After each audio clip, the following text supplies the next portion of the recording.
Tras el error evidente de haber atribuido la segunda conferencia al primer orador, que tenía que hablar de desktop, José Vicente Higón, que es el gerente de Escolab, uno de los miembros de la asociación, GeoBSIG, nos va a hablar de dos materias seguidas, una con más extensión que la otra, y que él mismo nos va a enunciar ahora. Muchas gracias. Adelante. Gracias, Domingo. Bueno, en primer lugar, gracias por venir, por vuestra asistencia y, obviamente, gracias a la organización por hacer posible estas jornadas. Vamos a hablar de GeoBSIG Online. Y antes quería poneros en antecedentes de esto que se llama GeoBSIG Online y que ahora os explicaré con detalle qué significa. La verdad es que desde hace varios años llevamos en la asociación ofreciendo servicios de consultoría que tienen que ver con la creación y puesta en marcha de nodos de infraestructura de datos espaciales. Llevamos, la verdad es que bastantes años. Entonces, todo ese conocimiento que se ha ido adquiriendo a base de proyectos como PDVSA, MT, servicios para CENIC y muchos otros proyectos, nos ha llevado a un punto donde hemos creado una plataforma que intente integrar todo ese conocimiento para dar una solución en tecnología libre a lo que es la problemática de infraestructura de datos espaciales. Entonces, la pregunta del millón, ¿qué es GeoBSIG Online? Pues GeoBSIG Online es un servicio de integración de tecnologías de infraestructura de datos espaciales en software libre. ¿Para qué? Para la gestión de información geográfica en una organización. Y pretende ser esto, un servicio para crear nodos de infraestructura de datos espaciales para que las organizaciones gestionen su información geoespacial de una manera homogénea, sencilla y que tampoco requieran un conocimiento GIS muy elevado. ¿Objetivo de GeoBSIG Online? Pues la creación de nodos de infraestructura de datos espaciales para gestionar de forma óptima la información geoespacial. Y lo que queremos es que ese servicio se haga con las máximas garantías y sin limitaciones. Esto es posible gracias a que toda la tecnología que utilizamos es 100% software libre, lo que le da al cliente una garantía y le da unos derechos, los derechos que todos conocemos sobre el software libre. También pretendemos que sea 100% interoperable, y es que estamos hablando de infraestructura de datos espaciales y, por tanto, de este paradigma que intenta salvar la problemática de la interoperabilidad para que la información geográfica esté accesible dentro de una organización y fuera de la organización a todo el público. También es importante que sea escalable y adaptable a las necesidades del cliente, ya que esto es un servicio que va a ser adaptado a lo que el cliente necesita. No todas las organizaciones pueden tener un único producto para resolver sus necesidades. Entonces, toca adaptarse al cliente más que el cliente se adapte a nuestra tecnología. Y uno de los objetivos por los que nace esto que es GeoBSIG Online, obviamente la sostenibilidad del proyecto GeoBSIG. ¿Qué características tiene GeoBSIG Online? Pues pretende ser una solución integral, donde tendremos la parte de base de datos, la parte de cliente web geoportal, la parte de cliente SID de escritorio con GeoBSIG, acceso con aplicaciones móviles específicas, servicios de mapas, etc. Y está muy enfocado al servicio, a las necesidades del cliente, como ya antes comentaba.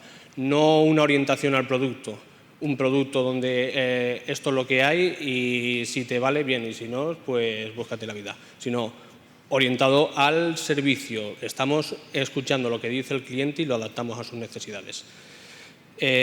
Otra de las características, pues que es software libre y está basado en tecnologías maduras. Ahora veremos los componentes que utilizamos: GeoServer, utilizamos PostGIS, utilizamos Apache, utilizamos Tomcat, una serie de tecnologías en software libre con bastante recorrido durante muchos años y que son muy maduras. También tenemos que está basado en estándares, y es que estamos hablando de infraestructura de datos espaciales y no es una solución para la gestión de la información geoespacial donde el estándar va a ser una componente fundamental.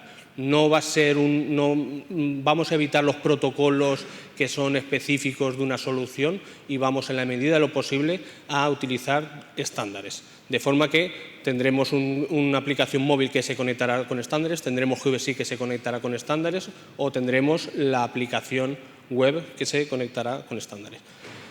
Otra de las características, pues, y es uno de los requerimientos, tiene que ser rápido, sencillo y con un diseño atractivo. Y es que este servicio de infraestructura de datos espaciales trasciende a más del típico técnico GIS que conoce muy bien la tecnología de los sistemas de información geográfica.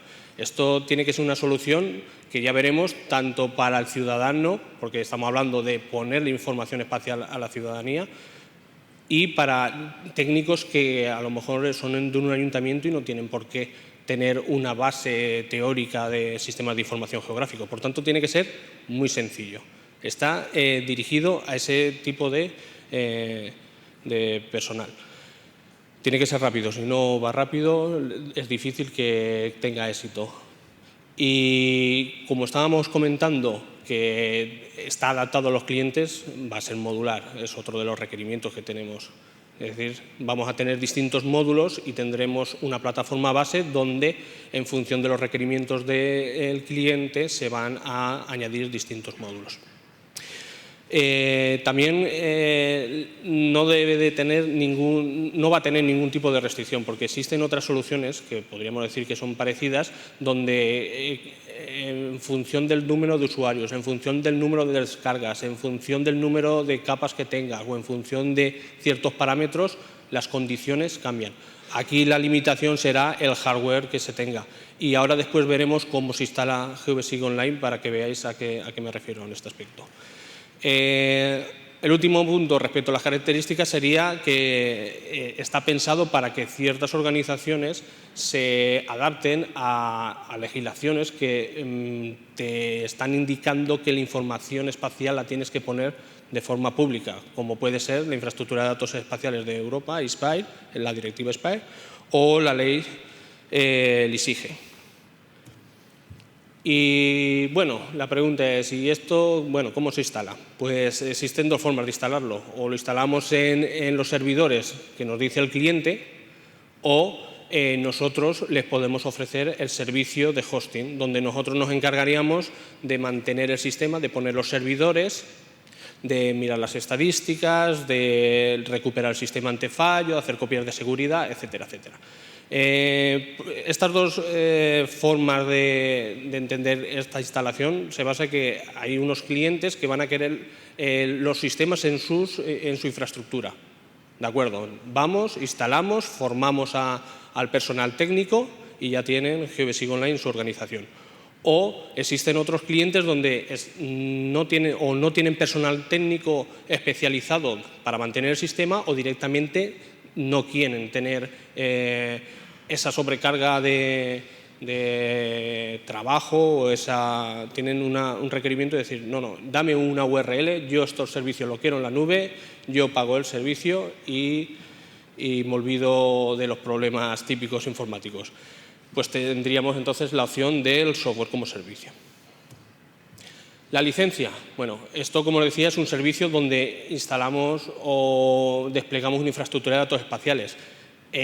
Vamos a utilizar muchas tecnologías, cada una tiene su licencia. Respecto a los desarrollos que nosotros hacemos al cliente, se los entregamos en licencia de software libre a GPL, que no es más que esa adaptación de la licencia GPL, como la que tiene GVSIG, para los entornos donde el software se está ejecutando en un servidor. Básicamente viene a decir eso. Respecto a la parte más técnica, ¿en qué componentes forman GVSIG Online? Pues tenemos una arquitectura base que está compuesta por una base de datos geoespacial, PostGIS, donde centralizamos los datos. También utilizamos OpenLDAP para centralizar toda la información relevante referente a usuarios. Tendríamos una capa de servicios, donde teníamos el servicio de mapas, el servicio de coberturas, el de objetos geográficos, etcétera, y GVSIG Online, que va a ser todo el componente web de toda esta infraestructura. Por tanto, tendremos una parte de geoportal que será la cara visible a este GVSIG Online. Opcionalmente, y como decía, porque depende, porque habrán varios módulos, aplicaciones móviles específicas que se integrarán en esta arquitectura. catálogo, que ahora veremos, GeoNetwork, o GVSIG, ¿de acuerdo? Y los desarrollos específicos de GVSIG que se requieran. Vamos a ver unos vídeos para que veáis exactamente a qué me refiero. Vamos a empezar con este de aquí.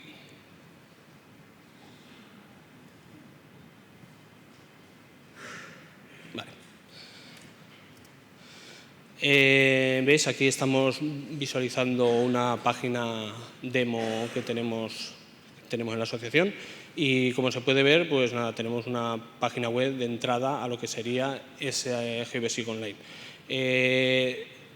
En función de los componentes que tengamos, irán apareciendo más entradas aquí. Por ejemplo, aquí podemos ver que tiene un visor público, que tiene unos servicios cartográficos, que tiene un catálogo de metadatos y una aplicación móvil que después veremos en la próxima ponencia, ¿de acuerdo?, que se integra con GVSIG Online.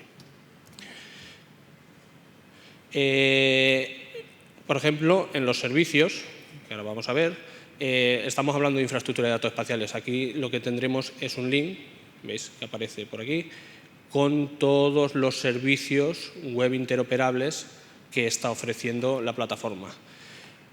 Ahora veremos que tendremos el concepto de espacios de trabajo, y es que en nuestra plataforma podremos tener varios conjuntos de servicios, porque a lo mejor queremos tener un servicio para catastro, un servicio para medio ambiente y además con unas restricciones de acceso específicas o unas herramientas específicas para cada uno. Bueno, hemos entrado al visor público. De nuevo, tenemos el concepto de todo lleno de botones y puedo hacer todo, o el concepto de lo voy a separar y lo voy a hacer lo máximo sencillo para el usuario con las herramientas específicas y la cartografía específica. Y es ahí hacia donde nos dirigimos. Estamos hablando de organizaciones como puede ser un ayuntamiento, donde van a tener la cartografía específica de una temática específica y no van a necesitar las herramientas de edición para ver, por ejemplo, el catastro. ¿De acuerdo? Entonces, el visor público conectarás y tendremos varias aplicaciones, cada aplicación con su información y con sus herramientas.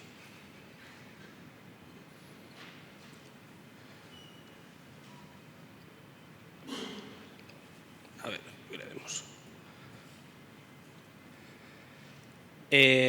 Aquí podéis ver, pues, típico geoportal. Las tecnologías, pues, ya nos hemos quitado toda la parte que arrastrábamos de que daba problemas con los nuevos dispositivos móviles, etcétera, y ya utilizamos, pues, las tecnologías que se utilizan ahora, HTML5, AngularJS y todas estas que nos permiten que independientemente del dispositivo se pueda visualizar. ¿Veis? Tenemos primero una entrada aquí para ver las capas que tenemos. Tenemos capas externas, he cargado el PNOA, hemos visto que se podía poner una opacidad, y aquí capas que son las que nosotros tenemos en nuestra infraestructura. ¿Qué más tenemos? Las funcionalidades básicas de un geoportal, por ejemplo, la leyenda. Vamos a ver ahora información asociada a las geometrías, que sería la típica información, el típico Gefeature Info. Veis, aquí aparece información de las dos capas, que son una capa de lugares de interés y otra de carreteras.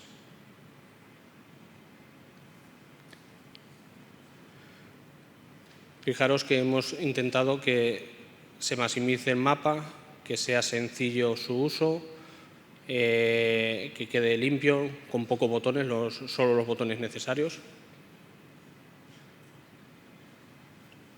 Y ahora os comento, tiene una parte pública que nosotros después definiremos, pero también puedes entrar con un usuario y contraseña y entonces ver o tener ciertas aplicaciones que en público no se tienen, o acceder a cierta información y hacer ciertas operaciones que en público no se tendrían. Por ejemplo, cuando me he validado, puedo volver a entrar a la aplicación demo y ver que tengo unas operaciones que antes no tenía.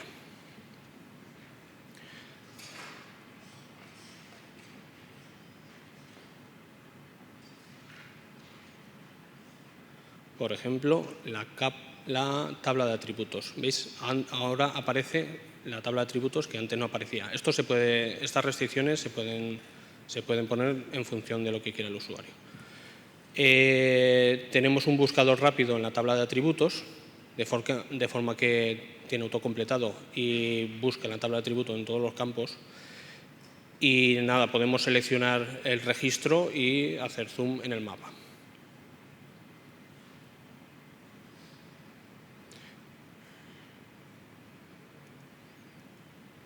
Vamos a pasar un poco para adelante. Otras opciones que tenemos, las típicas, y estas las voy a pasar rápido: medir distancia, medir área. Eso es muy típico. Esta de aquí, que me salto, la de generar un mapa. En este caso, lo que estamos generando es un PDF. Aquí también, en función del cliente, pues querrá poner sus logos, su información, etcétera, ¿de acuerdo? Esto, veis, ya sería un PDF que podríamos descargar. Y aquí tenemos otra funcionalidad que es la de 3D, que si queréis voy a ponerla en otro vídeo para que se vea bien, que es este de aquí.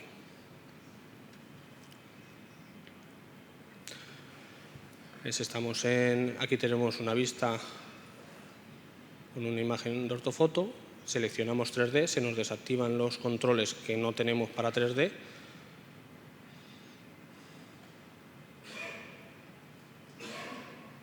Y tendríamos la parte de visualización 3D también incluida en el geoportal.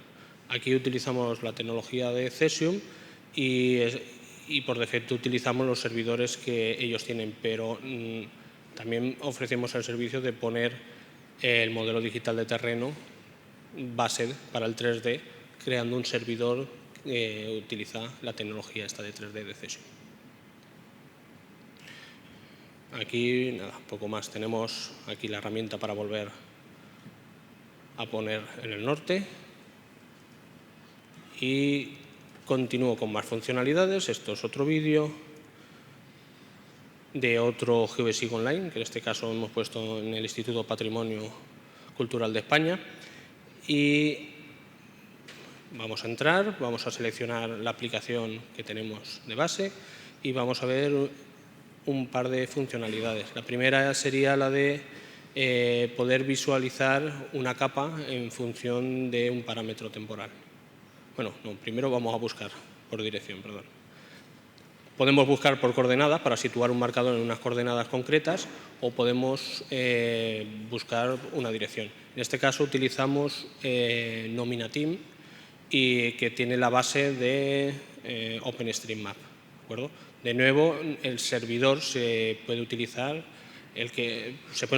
servicios que están en la red, o se puede poner el servidor Nominatim en el propio cliente, que sería la opción más acertada, desde luego, para tener control y disponibilidad del servicio.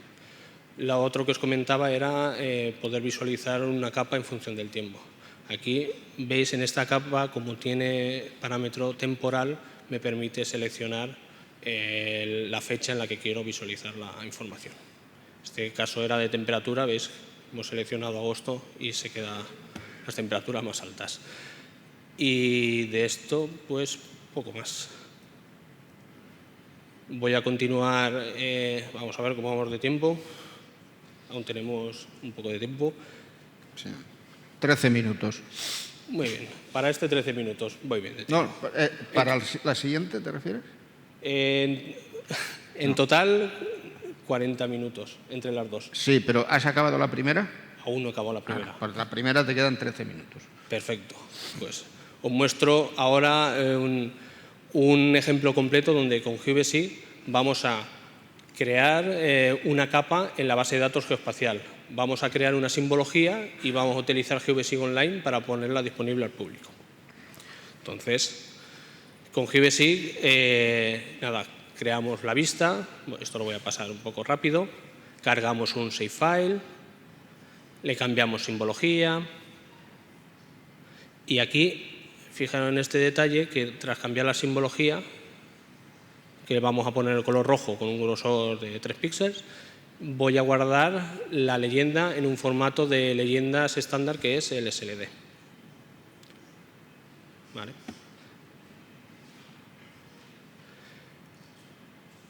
Este formato de leyenda lo utilizaré después en GeoBasic Online. El siguiente paso, exportar a la base de datos PostGIS. Tenemos en la infraestructura la base de datos PostGIS, nos conectamos y exportamos la geometría. Muy bien. Pues ahora vamos a ver la parte de administración, donde entraremos como administrador del sistema. Y veis esta pestañita que pone administración. Aquí es donde vamos a configurar lo que sería GeoBasic Online. El concepto es el siguiente. Vamos a tener usuarios y grupos, usuarios que pertenecen a cada grupo. Vamos a tener ese concepto de aplicación, que es un mapa más unas herramientas, más unas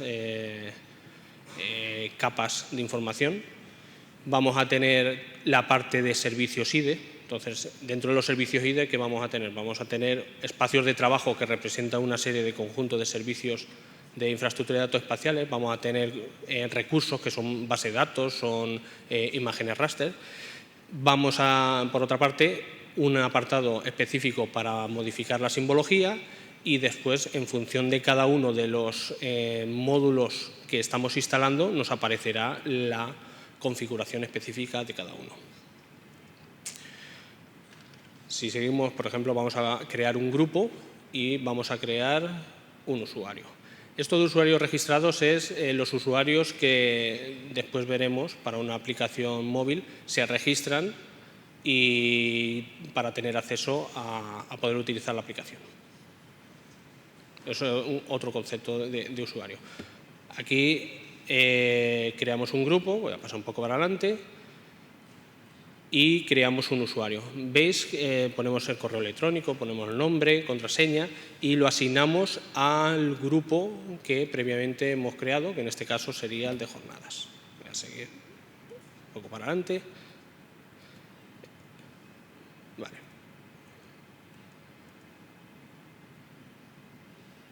Ahora, después de crear los usuarios, voy a ir a la parte de infraestructura de datos espaciales para crearme un espacio de trabajo donde crear los servicios, WMS, WFS, etcétera, en este caso, con el ejemplo que vamos a hacer de la capa PostGIS que hemos exportado. ¿De acuerdo? Estos son los conceptos: espacios de trabajos, que serán ese conjunto de servicios, WMS, almacenes de datos, que son los recursos, grupos de capas y capas. Por ejemplo, aquí cuando creamos el espacio de trabajo jornadas, ya se nos rellena aquí todas las URLs de los servicios de mapas, objetos geográficos, etc. Guardo el espacio de trabajo y ahora voy al almacén de datos. Voy a crear un almacén de datos con la conexión a la base de datos PostGIS que tenemos en la infraestructura de datos espaciales. Selecciono el workspace, selecciono tipo PostGIS y creo la conexión aquí a PostGIS. En el momento que tenemos definido el almacén de datos, cuando vayamos a crear una capa, nos aparecerán todos los recursos asociados a ese almacén de datos.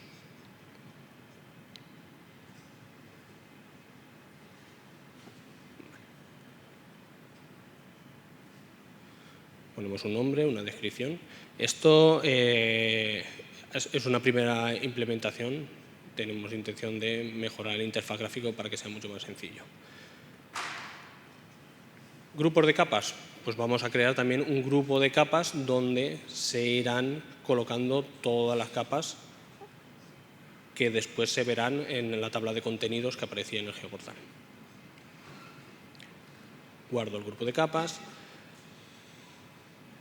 y llego a la parte de capas y en añadir capa veréis, bueno, aquí tengo el listado de todas las capas que podría editar sus propiedades. Selecciono un almacén de datos, en este caso era el de jornadas, y en ese momento me aparecen todos los recursos que tengo. Era la capa, bueno, se llamaba la capa autovías, pues, autovías. Un título y tenemos una serie de estilos. Esta es una primera implementación donde aparecerán todos los estilos y después veremos cómo manejarlos.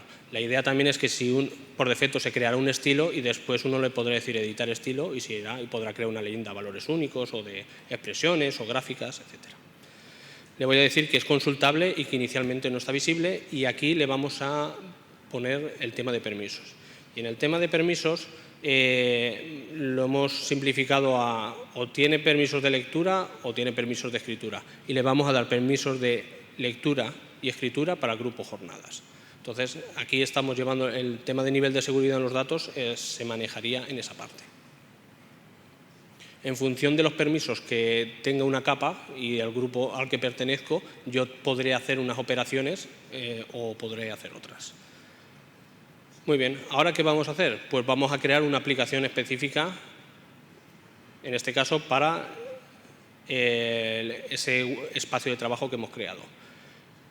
Decimos, bueno, la idea es creamos un mapa, es decir, vamos a decir un lugar geográfico y un nivel de zoom inicial, que sería de esta manera. Vamos a pasar un poco para adelante. Y creo que tiro para atrás. Sí. Vale. Y creo la aplicación. Aquí lo interesante de crear la aplicación es que le voy a indicar un mapa, es decir, una ubicación con un zoom. Vamos a seleccionar un iconcito que es el que va a aparecer para distinguirse del resto de aplicaciones, y le voy a asignar qué grupos de usuarios van a poder acceder a esa aplicación y qué grupos de capas tiene esa aplicación. 5 minutos. Perfecto. Muy bien, paso para adelante. Otra de las cosas que tenemos es configurar el TOC para definir el orden y capas externas. Podemos poner PNOA, podemos poner recursos de otras infraestructuras de datos espaciales. Vale, ya tendríamos todo creado y lo que nos quedaría sería conectarnos con el usuario que hemos creado y veis, aparecería nuestra nueva aplicación, que si cargamos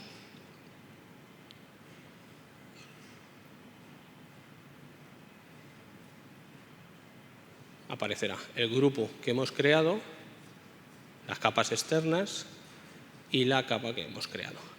Tienen la simbología que tenía inicialmente. Luego tenemos otro vídeo donde le cambiamos la simbología en el geoportal. Aquí, fijaros, una cosa importante es como mi usuario tiene permisos de escritura en esta capa, yo tengo las herramientas de edición asociadas a esta capa para editar las geometrías o para editar la información alfanumérica. Y la última parte, el último vídeo, era el de simbología, que quería mostraros. ¿Veis? Tenemos la simbología inicial y lo que vamos a hacer es importar el SLD que hemos generado con GVC. Voy a pasar por aquí. Tenemos todos estos estilos. Tenemos la opción de editar SLD. Tenemos de editar y de crear SLD, pero aquí tenemos la opción de cargar un fichero. Este DRMF es el fichero que utiliza GVC para exportar una tabla de color, por si tenemos un raster. Entonces también podemos importarlo y que genere el SLD. Y aquí lo que quería comentaros es, vamos a pillar el SLD que se ha generado con GVC, que acordaros que era un color así rojito con un grosor. Le vamos a poner un nombre, subimos el estilo, ¿vale? Y aquí vamos ahora a la capa y le cambiamos el estilo. Vamos a la capa, aquí podríamos buscar la capa, la que tenemos en las de autovías. Y en estilo vamos a seleccionar el último que tenemos aquí, que es el último que hemos creado, que es el de carreteras. ¿De acuerdo? Guardo y el resultado ahora. 2 minutos. Gracias. Simplemente para que veáis que ahora ya aparece con el estilo que habíamos definido en GVC. Volvemos a la presentación.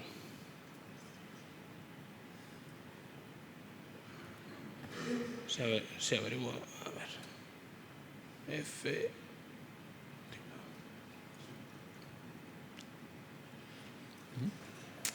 Próximos módulos. Esto de próximos módulos son funcionalidades de módulos que o estamos desarrollando en proyectos que están en marcha o nos han pedido propuesta, pero que lo más seguro es que se tengan que hacer porque tienen bastante demanda.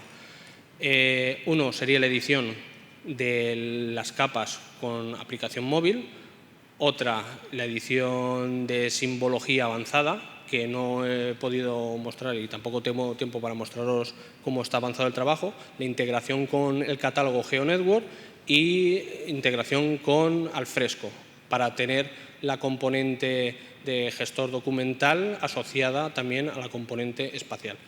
Finalmente, clúster de nodos para si tenemos en una organización unos requerimientos de alta disponibilidad y alto rendimiento grandes, pues dar una solución. Otra de las preguntas que os haréis, ¿cómo obtener GeoBasic Online? Pues el camino más sencillo es de contactar con la asociación. Lo que tenemos son unos distribuidores, unas empresas que lo que hacen es implantar este servicio de GeoBasic Online. Por ejemplo, en la Comunidad Valenciana tenemos Alphatec, que sería la empresa que daría este servicio.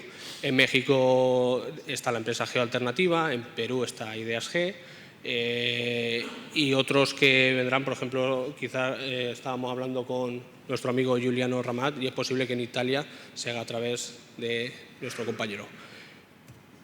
Algunos proyectos en los que ya se está trabajando, ya está instaurado GeoBasic Online. La Unión Internacional de Conservación de la Naturaleza, que os mostró ayer Álvaro, la Secretaría de Turismo de México, Sectur, el Instituto de Patrimonio Cultural, que habéis visto en el vídeo, y la Agencia de Desarrollo de la Región de Lárnaca, en Chipre, que es la ponencia que voy a dar a continuación. Pues es el momento de empezarlo. Gracias.